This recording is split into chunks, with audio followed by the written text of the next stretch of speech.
Welcome to another season of WNL Sports Weekly. I'm Jeremy Franklin. On our first show of the new school year, we'll speak with men's soccer coach Mike Singleton, field hockey captain Olivia Hewitt, and football captain Kyle Perel. But we start with a quick look back at the weekend in Washington and Lee athletics. Women's soccer downed Mary Washington 3-2 and then beat 24th ranked Rowan 1-0 in overtime. Men's soccer fell 5-2 to 8th ranked Johns Hopkins, but rebounded to defeat Mary Washington 1-0 in double OT. Volleyball went 2-1 in 3 5-set matches at the WNL Invitational, knocking off Gettysburg and Meredith before losing to Southern Virginia. Field hockey split a pair of contests in Ohio, topping Kenyon 1-0 and then falling in overtime to Dickinson by the same scoreline. Football dropped a 26-14 decision to Dickinson. Men's cross country took first place at Shippensburg's Piper Challenge, and women's cross country placed fourth at the Virginia Tech Invitational. Joining me now is men's soccer coach Mike Singleton. Mike, welcome back to the show. Thank you. Glad to be here. You've started off the year with 4 tough opponents in 2 tournaments on the road. You've won 3 of those matches. How pleased have you been with the first few games of 2019? Well, we're quite happy with how we started out, especially having graduated such a big, impactful class and bringing in so many new faces, trying to get everybody on the same page and really execute our game plan. Has been a very sort of tough challenge for everybody, but the guys have stepped up and really put ourselves in a good position to go forward throughout the rest of the year. WNL graduated one of the best senior classes in program history, a group that made 4 NCAA tournament appearances and set the program record for wins. You've got a lot of talent left behind and some promising first years, but how do you replace a group like the seniors who graduated last spring? Well, it's something where they did so much both on and off the field in leadership, and it's more about their leadership and what they did for the culture of the team than it really is for what they did on the field, which might be surprising given those results, but it really is true. The new guys have been in that, the returning guys have been in that culture, and the new guys are learning that culture now through the returners. I expect some of the role players from previous years are now stepping up their game, and they have done so already. And they're going to have to fill some big shoes from those guys who graduated. And we have a really talented freshman class that has already shown great things on the field, and we expect will get even better as the season continues. Prior to Saturday's match against Johns Hopkins, the WNL defense had a shutout streak of well over 1,000 minutes. What has made the Generals so strong in the back third? Well, Jack Rollins and Seth Chapman and Michael Nick in goal, they're really a threesome that are so smart and steady. And then our 2 captains, Eric Recchi and Griffin Scott, who are our outside backs, they all know each other very well. They know the expectations very well. And we can really trust in them to do the right thing about 99.9% of the time. So they really complement each other extremely well, and I think now that we got over that hiccup, we hopefully can continue a next streak to go even further. 5 of your next 6 matches are out of conference, and then it's nothing but ODAC play in the month of October. What are the keys to navigating the remainder of the regular season schedule? Well, it's almost as if we have 2 seasons within our season schedule. In September, it's all out of conference games, and then October is the ODAC schedule. And it sets up 2 very different goals for us. One is putting ourselves in a position to possibly get an at-large bid to the NCAA tournament. And then if we don't fare as we should in September, we have to really focus in October and make sure that we try to win the conference and get the automatic qualifier to the NCAA tournament. So it's something that the guys have learned through past history is every game, whether it be in September and October, we have to perform our best.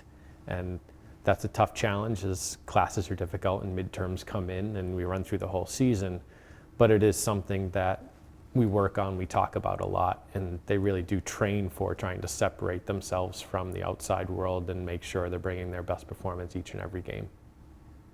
Mike, thank you for joining us. Best of luck throughout the fall. Thank you very much. Glad to be here. With me in the studio is Olivia Hewitt, senior field hockey captain from St. Louis. Olivia, welcome to the show. Hi. The Generals struggled away from home in 2018, but you got your first win of the new season at Kenyon on Saturday. How important is that kind of road victory for the team? Yeah, so that one was very important for a variety of reasons. It being our first victory on the road was really big because, like you said, in the past we have struggled, and that win just showed that we can play on other surfaces and we can compete with those really good teams when we're away, and we can overcome those kind of obstacles. And secondly, it was really big for our sophomore goalie, Sarah Amel, being her first shutout. It showed how excellent she's really done, and she's really stepped up to the plate this year, so it's really exciting. The Generals also have a strong rookie class. You've got several first years either starting or coming off the bench. With so many young players on the field, how are you approaching your leadership position as a captain? So it's really exciting that we have so many first years that are starting, that are playing. It's really made our upperclassmen compete. So as a leader, the way I have to approach the season is I want the first years to feel as confident as possible when they step out into the field. And one of our main goals of the season is to have really strong team chemistry. And I'm a firm believer that strong team chemistry off the field and building those relationships off the field really translate to on the field. So by making it an inclusive environment for everyone, whether it's a first year or a senior, I want everyone to feel comfortable playing with each other and everyone to feel confident. In addition to your defensive responsibilities, you have a very specific role with the Washington and Lee offense. Tell us about your involvement with penalty corners and how important those plays are in your sport. So I'm considered the designated inserter for our corners. When a corner foul is called, I huddle the team up that are on offensive corners and give them the play, and then I run back and I push or hit the ball in and basically start the play. These penalty corners are really important to the game. It's really the only time in all of field hockey where there's something that's set that you can run a set play, so it's really special, and it gives the offense an opportunity to be numbers up right at the goal. And if they're successful, it results in a goal. So they're very, very important to the game. Conference play begins in early October. How can your remaining non-conference games help you prepare for the ODAC schedule? So the teams that we are playing that are non-conference games are really strong teams, similar in style to our biggest competitors that are in conference. They're very aggressive and they play on the same type of field that our in-conference teams play on. So every time we play an out-of-conference game, it's really just preparing us for those really tough and crucial games that are ODAC conference games.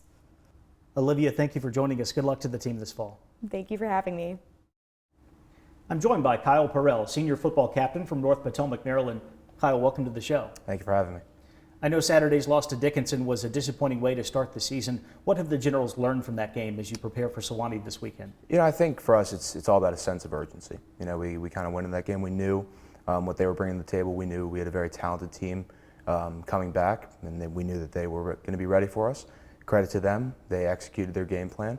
But I think we know what we need to do. I think we know we need to bring it coming up against Sewanee, who we know from years past they're going to bring it, and we just have to be ready for that. This is your third year starting at center. Yeah. Timing is such a big part of an option offense, and that all starts with the center quarterback exchange. Yeah. How do you view your role on the field?